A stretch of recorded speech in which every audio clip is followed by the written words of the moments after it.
ಅಷ್ಟು ತೂಕದ ಚಿರತೆ ನಾನು ನೋಡೇ ಇಲ್ಲ ಇಲ್ಲಿ ತನಕ. ತುಂಬಾ healthy leopard, very healthy leopard. Fat shaming ಮಾಡ್ತಾ ಇಲ್ಲ, ತುಂಬಾ ಹೆಲ್ದಿ ಲೆಪರ್ಡ್ ಅಂತ ಹೇಳ್ತಾ ಇದ್ದೀನಿ. ನನ್ನ ನೋಡ್ಬಿಟ್ಟು ಸ್ವಲ್ಪ ಯಾಕೋ ಏನೋ ಹೇಳ್ತಾ ಇದ್ದೀರಾ ನೀವು. ನಮ್ದೊಂದು 67 ಐಟಮ್ಸ್ ಬೇಕು ಒಂದು ಕಾಲರ್, ಒಂದು ಹುಲಿಗೆ ಚಿರತೆಗೆ ಕಾಲರ್ ಮಾಡಲಿಕ್ಕೆ. ಅಂದ್ರೆ ಒಂದು ಸ್ಕ್ರೂ ಇಂದ ಹಿಡಿದು ಕಾಲರ್ ತನಕ ಎಲ್ಲದನ್ನು ಅದನ್ನ ನಾವು ಚೆಕ್ ಮಾಡಿ ತಗೊಂಡು ಹೋಗ್ಬೇಕು. ಯಾಕಂದ್ರೆ ಕಾಡು ಮಧ್ಯೆ ಒಂದು ಸ್ಕ್ರೂ ಸಿಕ್ಲಿಲ್ದಿದ್ರು ಅಥವಾ ಒಂದು ಕತ್ರಿ ಸರಿಯಾಗಿ ಕೆಲಸ ಮಾಡ್ಲಿಲ್ದಿದ್ರು ಕೆಲವಂತೂ ಈ ಉಪಕರಣಗಳನ್ನ ಎರಡೆರಡು ಇಟ್ಕೊಳ್ತಾ ಇದ್ವಿ. ಆ ಹಳ್ಳಿಗಳ ಸುತ್ತಮುತ್ತ ಇರೋಂಥ ಚಿರತೆಯನ್ನ ಜನರು ತುಂಬಾ ಒತ್ತಡ ಆಗ್ತಾರೆ, ಚಿರತೆ ಹಿಡ್ಕೊಂಡು ಹೋಗಿ ಅಂತ ಒಂಥರ ನಾಯಿ ಮರಿ ಮೇಕೆ ಮರಿ ಹಿಡ್ಕೊಂಡು ಹೋದಂಗೆ ಹಿಡ್ಕೊಂಡು ಹೋಗಿ ಅಂತ. ನಾವು ಟ್ರಾಂಕ್ಯುಲೈಸ್ ಮಾಡ್ಬೇಕಾದ್ರೆ ಅದು ಔಷಧಿಯನ್ನ ಅದ್ರ ಪಕ್ಕೆಗೆ ಅಥವಾ ತೊಡೆಗೆ ಕೊಡಬೇಕು. Muscle mass is very big. ನಂತರ ಮೀಸೆ ಮುಟ್ಟಬೇಕು. ಅದೊಂಥರ ಅನುಭವ. ಈ ಚಿರತೆದು ಹುಲಿದು ಎಲ್ಲ ಮೀಸೆಗಳು ಮುಟ್ಟಲಿಕ್ಕೆ ಗಟ್ಟಿ ಇರುತ್ತೆ. ಯಾಕೆಂದ್ರೆ ಆ ಮೀಸೆಯಿಂದನೇ ಅದು ರಾತ್ರಿ ಓಡಾಡ್ಬೇಕಾದ್ರೆ it will sense what is there, any obstruction is there, not there.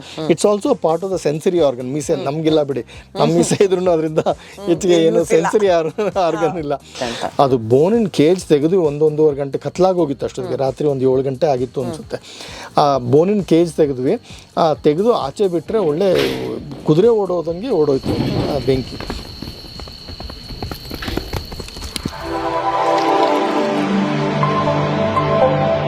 ನಡೀತಾ ಇದೆ ವರ್ಲ್ಡ್ ಟೈಗರ್ ವೀಕ್. ಕೇಳ್ತಾ ಇದ್ರೆ ಇದು ಫ್ಯಾಂಟಾಸ್ಟಿಕ್ ಮಾರ್ನಿಂಗ್ಸ್ ನಿಮ್ಮ ಆರ್ಜೆ ಪಲ್ಲವಿ ಜೊತೆ ರೇಡಿಯೋ ಸಿಟಿ 91.1. ಎಸ್, ಎಲ್ಲರೂ ಸ್ಟೋರಿ ಟೈಮ್ಗೋಸ್ಕರ ಕಾಯ್ತಾ ಇದ್ದಾರೆ. ಅಂಡ್ ನಮ್ಮ ಸ್ಟುಡಿಯೋನಲ್ಲಿ ಸದ್ಯಕ್ಕೆ ಕೂತಿದ್ದಾರೆ ಡಾಕ್ಟರ್ ಸಂಜಯ್ ಗುಬ್ಬಿ ಅವರು. ಅವರ ನೆಕ್ಸ್ಟ್ ವೈಲ್ಡ್ ಲೈಫ್ ಸ್ಟೋರಿನ ಹೇಳೋಕೆ. ನಿನ್ನೆ ಹುಲಿ ಸ್ಟೋರಿ ಕೇಳಿಸ್ಕೊಂಡು ಬಂದಿರುವ ಮೆಸೇಜಸ್ಸು, ಮೇಲ್ಸ್ನ ಓದ್ತಾ ಇದ್ರೆ ನನಗೆ ಒಂಥರ ಖುಷಿ ಆಗುತ್ತೆ. ನೀವು ರೋಮಾಂಚನ ಕಥೆಯನ್ನ ಹೇಳಿದ್ರಿ. ಸೊ ಇವತ್ತಿನ ಕಥೆಗೋಸ್ಕರ ಎಲ್ಲರೂ ಕಾಯ್ತಾ ಇದ್ದಾರೆ. ಇವತ್ತು ಯಾವ ಕಡೆಗೆ ಹೋಗ್ತಾ ಇದೀವಿ? ನಾವು ಹುಲಿ ಅಂತ ಹೇಳಿದ್ಮೇಲೆ ಅದ್ರ ಜೊತೆಗೆ ಚಿರತೆ ಹೇಳಲೇಬೇಕಲ್ಲ. So if you are talking about one large carnivore or cat, you have to talk about this other spotted carnivore. ಹುಲಿಗೆ ಪಟ್ಟೆ ಇದ್ರೆ ಇದಕ್ಕೆ ಚುಕ್ಕೆ ಇದೆ. ಹಾಗಾಗಿ ಇವತ್ತು ಚಿರತೆ ಕತೆ ಹೇಳೋಣ. ಅವಾಗ 2013-14 ವರ್ಷ, ಅದು ಅಂದ್ರೆ ಒಂದು 10-12 ವರ್ಷ ಆಗಿದೆ. ನಾ ಅವಾಗ ಚಿರತೆಗಳಿಗೆ ರೇಡಿಯೋ ಕಾಲರ್ ಹಾಕ್ತಾ ಇದ್ದೆ. ಅಂದ್ರೆ ಅದ್ರ ಕುತ್ತಿಗೆ ಸುತ್ತ ಒಂದು ಪಟ್ಟಿಯನ್ನು ಹಾಕ್ತಾ ಇದ್ವಿ. ಅದು ಎಲ್ಲಿ ಓಡಾಡುತ್ತೆ, ಏನೇನ್ ಮಾಡುತ್ತೆ, ಏನ್ ತಿನ್ನುತ್ತೆ ಅಂತೆಲ್ಲ ವೈಜ್ಞಾನಿಕವಾಗಿ ಅರ್ಥ ಮಾಡ್ಕೊಳ್ಳಿಕ್ಕೆ. ಅದರಲ್ಲೂ ಬಹಳ ಮುಖ್ಯವಾಗಿ ಆ ಹಳ್ಳಿಗಳ ಸುತ್ತಮುತ್ತ ಇರೋಂಥ ಚಿರತೆಯನ್ನ ಜನರು ತುಂಬಾ ಒತ್ತಡ ಆಗ್ತಾರೆ, ಚಿರತೆ ಹಿಡ್ಕೊಂಡು ಹೋಗಿ ಅಂತ ಒಂಥರ ನಾಯಿ ಮರಿ ಮೇಕೆ ಮರಿ ಹಿಡ್ಕೊಂಡು ಹೋದಂಗೆ ಹಿಡ್ಕೊಂಡು ಹೋಗಿ ಅಂತ. ಆ ತರ ಹಿಡ್ಕೊಂಡು ಹೋಗಿದ್ದ ಚಿರತೆಗಳನ್ನ ಬೇರೆ ಕಡೆ ಸ್ಥಳಾಂತರ ಅಥವಾ ಟ್ರಾನ್ಸ್ಲೋಕೇಟ್ ಮಾಡಿದಾಗ ಅವು ನಿಜವಾಗ್ಲೂ ಅವು ಸ್ಥಳಾಂತರವಾದ ಪ್ರದೇಶದಲ್ಲಿ ಉಳಿತಾವ ಅಥವಾ ವಾಪಸ್ ಬರ್ತಾವ ಅಂತಾನು ಅಧ್ಯಯನ ಮಾಡ್ಲಿಕ್ಕೆ ನಾವು ಅದು ರೇಡಿಯೋ ಕಾಲರ್ ಹಾಕ್ತಾ ಇದ್ವಿ. ಆಗ ಹಾಕಿದ ಒಂದು ರೇಡಿಯೋ ಕಾಲರ್ನ ಕತೆ ಇದು. ಆ ಚಿರತೆ ಒಂದು ಹುಲಿಯೂರ್ದುರ್ಗ ಅಂತ ನಮ್ಮ ತುಮಕೂರು ಜಿಲ್ಲೆಯಿಂದ ಬಂದಿದ್ದ ಚಿರತೆ. ನನಗೆ ಅವತ್ತು ಭಾಳ ಸ್ವಲ್ಪ ಟೆನ್ಷನ್ ಇತ್ತು. ಯಾಕಂದರೆ ಹಿಂದೆ ಹಾಕಿದ ಚಿರತೆಗೆ, ಒಂದು ಹಾಸನದ ಹತ್ರ ಒಂದು ಚಿರತೆಗೆ ರೇಡಿಯೋ ಕಾಲರ್ ಹಾಕಿದ್ವಿ, ಒಂದು ಫಿಮೇಲ್ ಲೆಪರ್ಡ್ಗೆ, ಅಂದರೆ ಹೆಣ್ಣು ಚಿರತೆಗೆ. ಅದು ಕಾಲರ್ ಬಿದ್ದೋಗ್ಬಿಟ್ಟಿತ್ತು. ಏನೋ ಕಾರಣಗಳಿಂದ, ತಾಂತ್ರಿಕ ದೋಷದಿಂದ ಇರ್ಬೋದು, ಏನೋ ಕಾರಣದಿಂದ, ನನಗೆ ಇವತ್ತಿನ ತನಕ ಗೊತ್ತಿಲ್ಲ.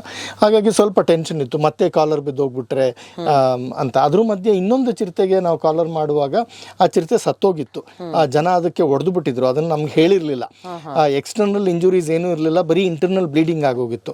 ಕಾಲರ್ ಹಾಕಿದ್ಮೇಲೆ ದಾರಿನಲ್ಲಿ ಚಿರತೆ ಸತ್ತೋಯ್ತು. ಬಹಳ ಜನ ಅದನ್ನೊಂದು ಕಾಂಟ್ರವರ್ಸಿ ಮಾಡಲಿಕ್ಕೆ ಪ್ರಯತ್ನ ಪಟ್ಟಿದ್ರು. ಆದರೆ ಅರಣ್ಯ ಇಲಾಖೆಯವರು ಮತ್ತೆ ಗೊತ್ತಿದ್ದವರೆಲ್ಲರೂ ಅದರಿಂದ ಅದು ಕಾರಣ ಪೋಸ್ಟ್ ಮಾರ್ಟಮ್ ಅಲ್ಲಿ ಗೊತ್ತಾಯ್ತಲ್ಲ, ಇಂಟರ್ನಲ್ ಬ್ಲೀಡಿಂಗ್ ಮತ್ತು ಹೊಡೆದಿದ್ದಾರೆ ಅಂತ. ಹಂಗಾಗಿ ಎಲ್ಲರಿಗೂ ನಾವು ಮಾಡ್ತಿದ್ದು ಸರಿ ಅಂತ ಅನ್ನಿಸ್ತು.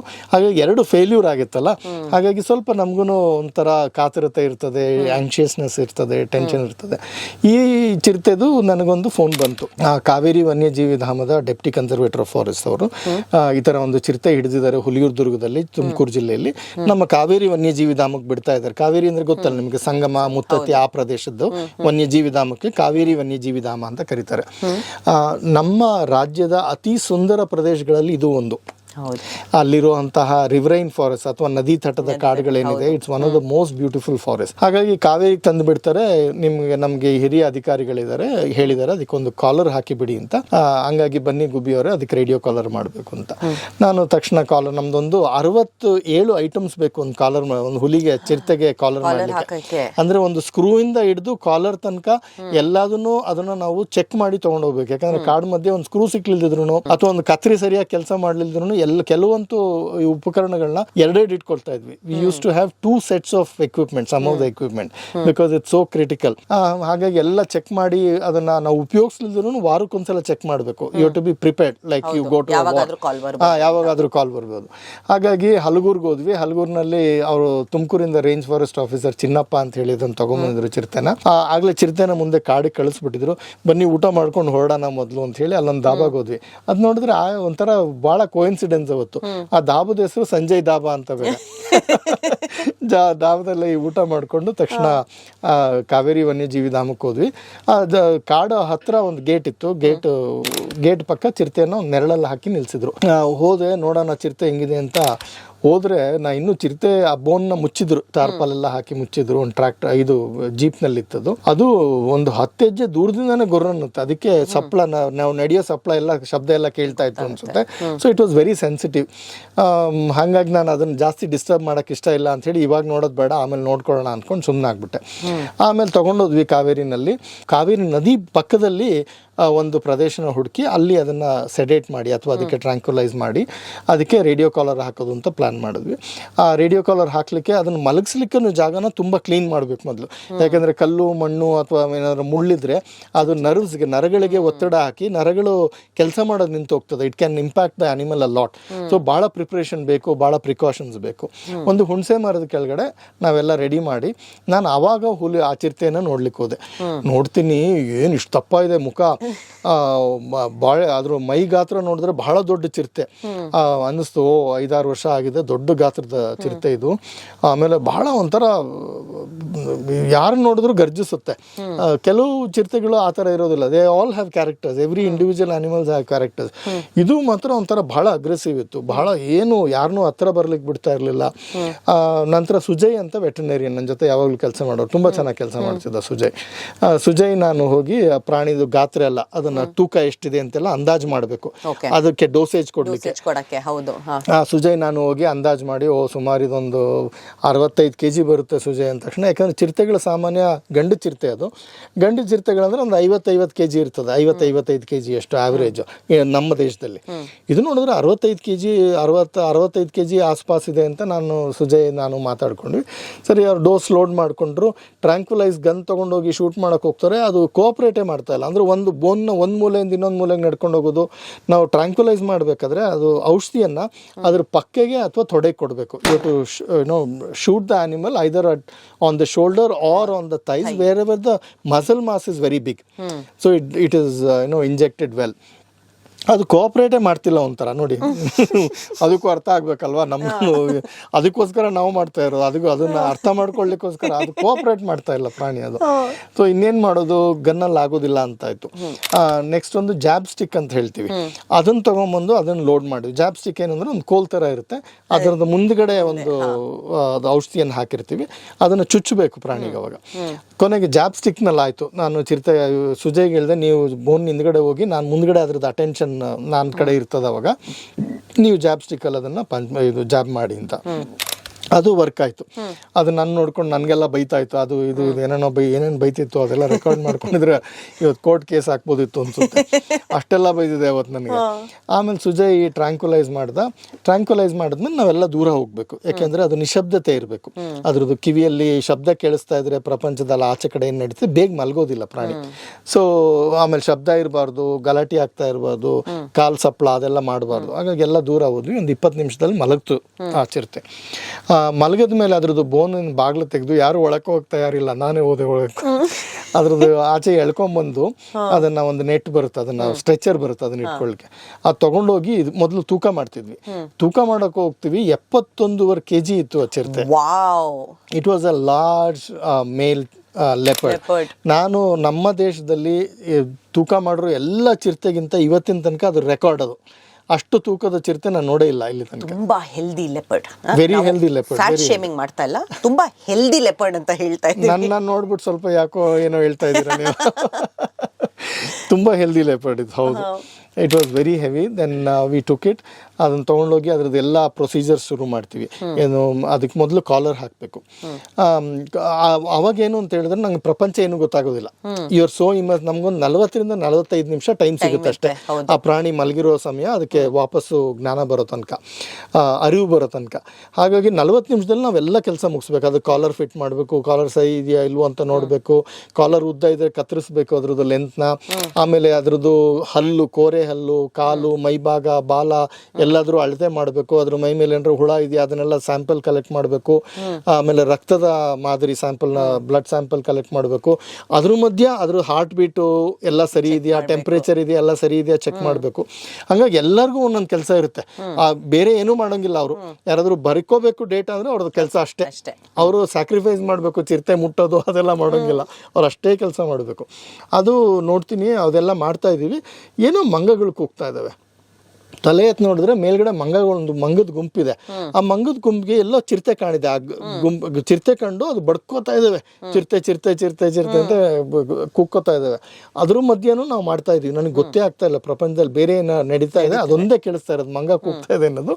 ಇಲ್ಲದ್ರೆ ಚಿರತೆ ಮುಟ್ತಾ ಇದ್ದೀನಿ, ಅದ್ರ ಟೆಂಪ್ರೇಚರ್ ಜಾಸ್ತಿ ಆಗ್ತಾ ಇದೆ, ಸುಜೈ ಟೆಂಪ್ರೇಚರ್ ಜಾಸ್ತಿ ಆಗ್ತಾ ಇದೆ ಅಂತ. ಅದ್ರ ರೆಕ್ಟಮ್ ಒಳಗಡೆ ಸುಜೈ ಟೆಂಪ್ರೇಚರ್ ಥರ್ಮಾಮೀಟರ್ ಹಾಕಿ ಹೌದು ಸರ್ ಅಂತ ಹೇಳಿ ತಕ್ಷಣ ಹೋಗಿ ಬೆಡ್ಶೀಟ್ ತಂದು ಎಲ್ಲ ರೆಡಿ ಇರ್ತದೆ. ದೊಡ್ಡ ಬೆಡ್ಶೀಟ್ ತಂದು ಕ್ಯಾನ್ಗಳಲ್ಲಿ ನೀರು ತಂದಿರ್ತೀವಿ. ಕ್ಯಾನ್ನಲ್ಲಿ ಒದ್ದೆ ಮಾಡಿ ಅದ್ರ ಮೈ ಮೇಲೆ ಹಾಕಿ ಅದ್ರ ಟೆಂಪ್ರೇಚರ್ ಕಡಿಮೆ ಮಾಡಲಿಕ್ಕೆ. ಇಲ್ಲಾಂದ್ರೆ ಹೈಪರ್ ಥರ್ಮಿಕ್ ಆಗ್ಬೋದು. ಹಾಗಾಗಿ ಟೆಂಪ್ರೇಚರ್ ಕಡಿಮೆ ಮಾಡಿ ಬಾಡಿ ಟೆಂಪ್ರೇಚರ್ ನಾರ್ಮಲಿಗೆ ತರ್ತೀವಿ. ಅದನ್ನ ತಂದು ಅದ್ರದ್ದು ಎಲ್ಲ ವೈಟಲ್ಸ್ ಚೆಕ್ ಮಾಡ್ತಾನೆ ಇರ್ಬೇಕು ರೆಗ್ಯುಲರ್ ಆಗಿ.